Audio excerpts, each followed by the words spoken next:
एकमेकाची एकमेकावर निष्ठा असते तेव्हा कार्य चालतं. नवऱ्याची बायकोवर निष्ठा पाहिजे आणि बायकोची नवऱ्यावर निष्ठा पाहिजे. दोघाची एकमेकावर निष्ठा पाहिजे तेव्हा संसार नीट होतो. नवऱ्याच्या मनात जर थोडा संशय आला की आपण एवढा पगार देतो, त्यातलं ती माहेरला पार्सल पाठवते, असं थोडं जरी वाटलं तरी संशयाचा किडा पडल्यानंतर अगं म्हणाला एवढे पैसे घरात ठेवण्यापेक्षा सध्या दिवस वाईट आहेत, तुला लागतील तसे आणून दे. ती म्हणली एवढे दिवस वाटलं नव्हतं, आत्ताच का वाटलं? ते म्हणले तुझं तू समजून घे, तुझं तू समजून घे. माझं म्हणणं कळलं का? इतकं विश्वासाला पात्र, हो कुणी कुणाला काय द्यावं, बायकोला सुद्धा स्वतंत्र असावं. तिला जर वाटलं द्यावं तर द्यावं ना, पण सांगून द्यावं. काय द्यावं पण कसं द्यावं? नाही मला द्यायचं, हां द्या ना, पण सांगून दे. चोरून का? अविश्वास कुठे होतो? हां, जिथे अंडर हँड डिलिंग होतं. माझं बोलणं कळलं का? अंडर हँड डिलिंग होतं तिथं चोरी. उघड असेल तर मग इतकं नवरा बायको होतं ना, तो मग असं करा ना, माझे बाबा येणार आहे तेव्हा तुम्हीच द्या ना, कपडे द्या ना तुमच्या हाताने. ठीक आहे म्हणले, काय नो प्रॉब्लेम. या म्हणले सासरे बुवा, हे तुम्हाला आमच्या बायकोची इच्छा आहे, तुम्हाला करावं घ्या. अहो म्हणले जावयाकडून घेऊ नये, उगीच वाया जाऊ नका.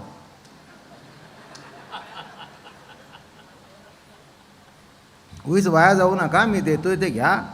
काय आमच्या बायकोची इच्छा आहे. अहो मला मनातून खरं सांगू का, तुम्हाला द्यावंसं वाटत नाही.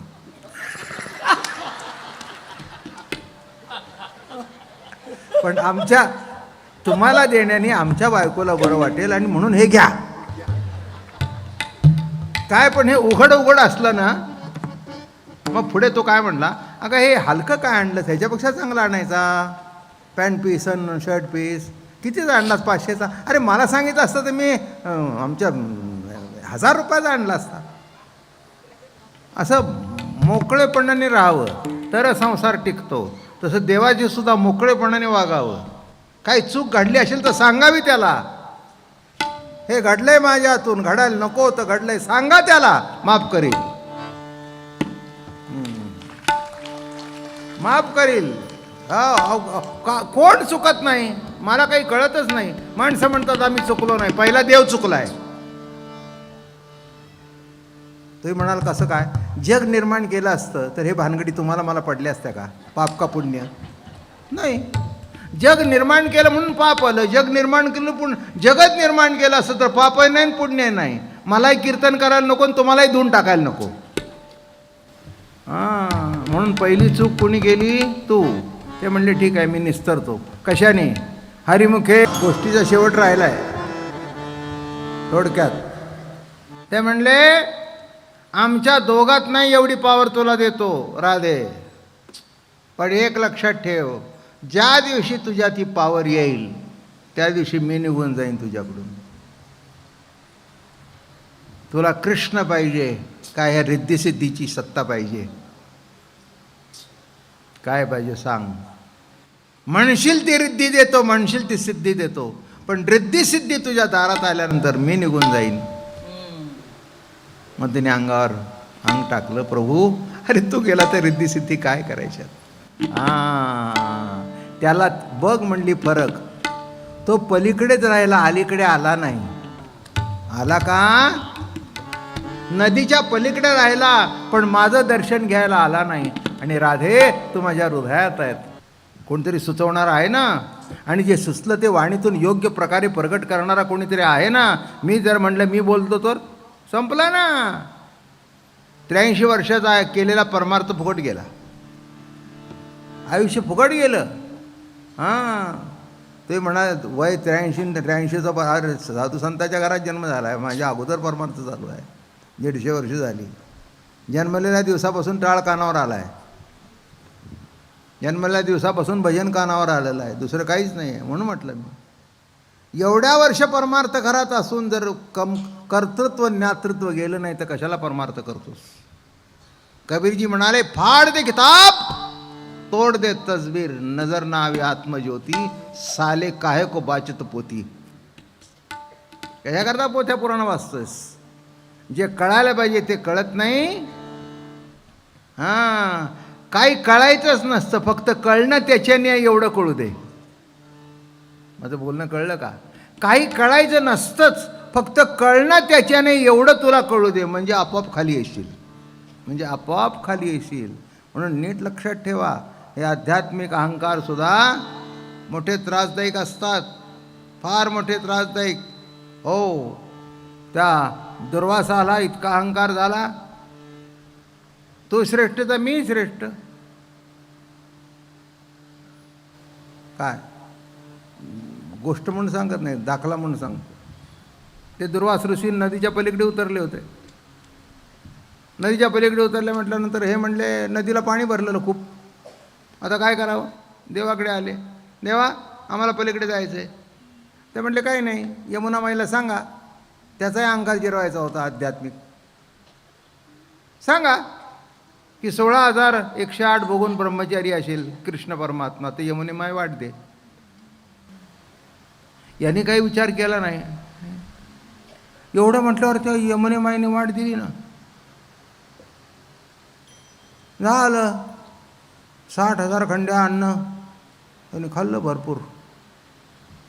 मग पुन्हा आले तर नदी भरलेली. मग विचार थोडक्यात रंगून सांगत नाही, जास्त मुद्द्यापुरतं सांगतो. नदी भरलेली, पुन्हा गेल्या. अहो म्हणाले, महाराज नदी भरली आहे, जाता येत नाही. आल्या कशा? ते म्हणले, कृष्ण परमात्म्याने सांगितलं 16,108 बघून ब्रह्मचारी असेल तर यमुने माय वाट दे.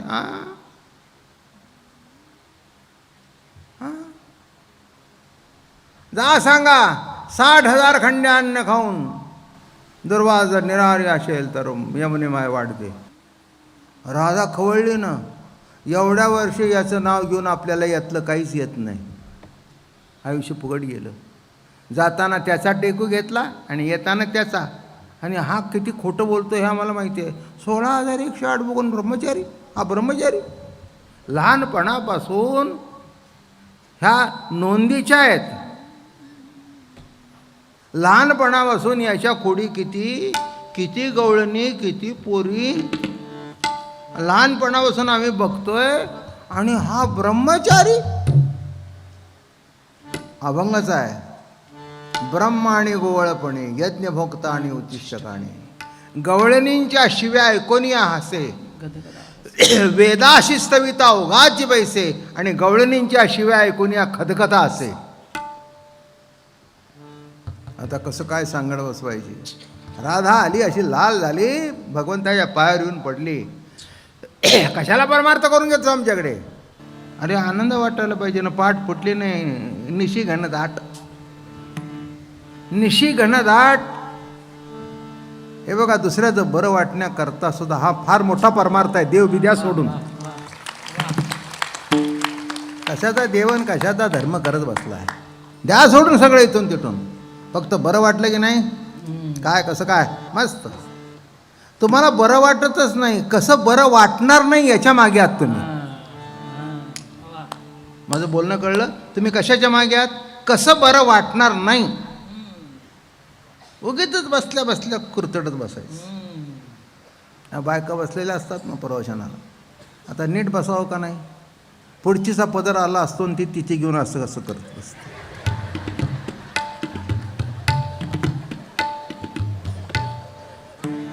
आता पुणे करणार नाहीत म्हणून सांगितलं मी. हो, एक तर मी बघितलं ते हे असतात ना, ह्याची त्याला गाठ परून ठेवू. कीर्तनाला आली आहेस का तिच्या लुगड्याच्या गाठी मारला आली? काय तुला करायचं नाही का? पाठ फुटणार नाही कधी. एक सांगू पुढचं, गुरु भेटून जेव्हा पाठ फोडशील ना तुमची, तेव्हाच गुरु भेटल्यानंतर जेव्हा पाठ फुटली जाईल तेव्हाच संत वचनाची पहाट फुटेल. नाही तर तिथपर्यंत काही नाही. काही बरं वाटतच नाही. लोकाचं बरं वाटत नाही, आपलं बरं वाटत नाही, कोणाचं बरं वाटत नाही, नवऱ्याचं बरं वाटत नाही, मुलाचं बरं वाटत नाही, कोणाचंच बरं वाटत नाही. बरं वाटत नाही हा मंत्र. माझं म्हणणं कळलं का? आणि ज्या दिवशी हे वाटेल ना, आनंद, छान, उत्तम. बघा आपण झोपलेलो असतो, काही दिसत नाही, पण हळूहळू की नाही दिसू लागतं, मग कळतं. ज्या अर्थी दिसतंय त्या अर्थी पाठ फुटली. तसं ज्या दिवशी तुम्हाला लोकांचं बरं वाटू लागेल त्याच दिवशी म्हणावं आपल्या जीवनामध्ये पाठ फुटली. जास्ती मोठा परमार्थ सांगत नाही मी तुम्हाला, नुसतं बरं वाटणं, जास्ती नाही, नुसतं बरं वाटणं. कुठे वाटतंय बरं? पण पुढचं सांगू का तुम्हाला? तुमचं सुद्धा बरं वाटत नाही, ते जगाचं क्या बरं वाटावं? विचार करून बघा की तुमचं तरी तुम्हाला बरं वाटतं का? असं कसं वाटतं? आरशात उभं राहून बघा. मनुष्य आरशात उभा राहतो, काय तो आपला मित्र आहे की नाही, आपल्यापेक्षा गोरा आहे, जरा आपल्याला जर गोरं दिलं असतं तर काय झालं असतं?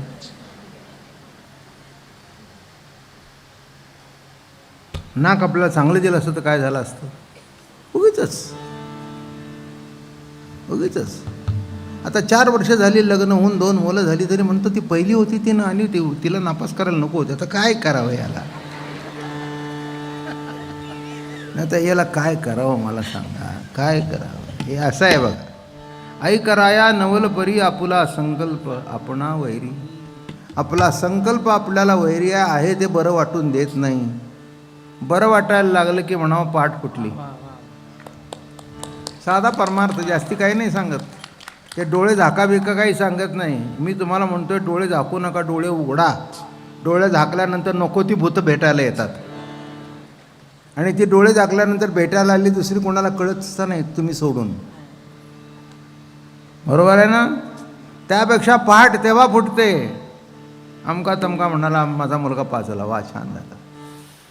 अहो मला नोकरीत बढती मिळाली, आता मला 60,000 रुपये पगार मिळतो. अरे वा वा वा वा, छान, हां, छान छान छान छान छान छान. बायकोला सांगितलं, अगं तो भेटला त्याला 60,000.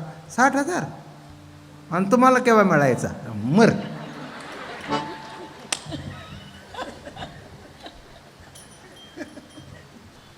इकडून तुझा टेकू, तिकडून त्याचा टेकू. त्याला खाऊ घालून तो नाही म्हणतोय, आमच्या हाताने खायला घातला, आणि नारायणकडे म्हणतोय. आणि तुझे काय लक्षण आहे ते आम्हाला माहिती आहे. हे दोघंही तुम्ही खोटं, आणि आम्ही काहीच येत नाही. देवाने जवळ घेतला, अंगावर हात फिरवला, म्हणते राधे एवढं रागू नकोस. आज मला वाटतं नको त्याचं दर्शन झालं, त्यामुळे तुझ्या माझ्यावरचा विश्वास कमी झाला. नको ती माणसं भेटली ना की आपलं नीट चाललेला परमार्थ सुद्धा बिघडतो. कशाला जातं बाबा महाराजांच्या कीर्तनाला, काय त्याच्यात आहे, ते आम्हाला कसे आहे ते हे नसतं डोक्यात चिरतं, कळलं का तुम्हाला? म्हणून सर्वांना द्या, पण आपला कान कोणालाच देऊ नका. कान फक्त साधू संताला द्या. कान मजबूत असला तर परिणाम होत नाही, हे अशोकरावांना माहिती आहे. 37 वर्षे किती आले यांच्याकडे, आमचं ठेवा ना. ते म्हटले नाही आमचं एक चाललं आहे ते बरं आहे. ते बा कसे का असे ना, आमचं त्यांचं पटलं आहे. काय करायचं आहे, काय घेणं देणं आहे? माझं म्हणणं कळलं का? अवघड असतं. माणसं परमार्थ करतात, नावाला परमार्थ करतात, पण निष्ठा असेल तर इकडे जा तिकडे हालतच नाही. इकडे नाही तिकडे नाही, तो इकडे तिकडे बघतच नाही. कोण आले तरी उडवून लावतो.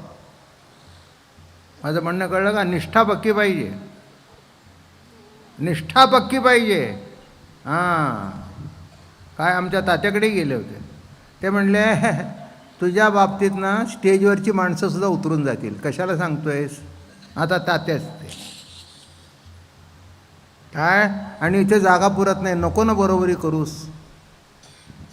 आम्ही कोणाचं ठेवावं, काय करावं, आमचं आम्ही बघून घेऊ, आम्हाला आवडतं. तुला बाबा महाराज चुकीचे वाटतात, तुझं दुर्भाग्य आहे. आम्हाला आहे ते बरोबर वाटतं, आमचा आनंद आहे, आणि म्हणून टिकलं. मी काय सांगितलं, एक धरून राहिल्यानंतर वाढत जातो. बघा किती फुल आहे.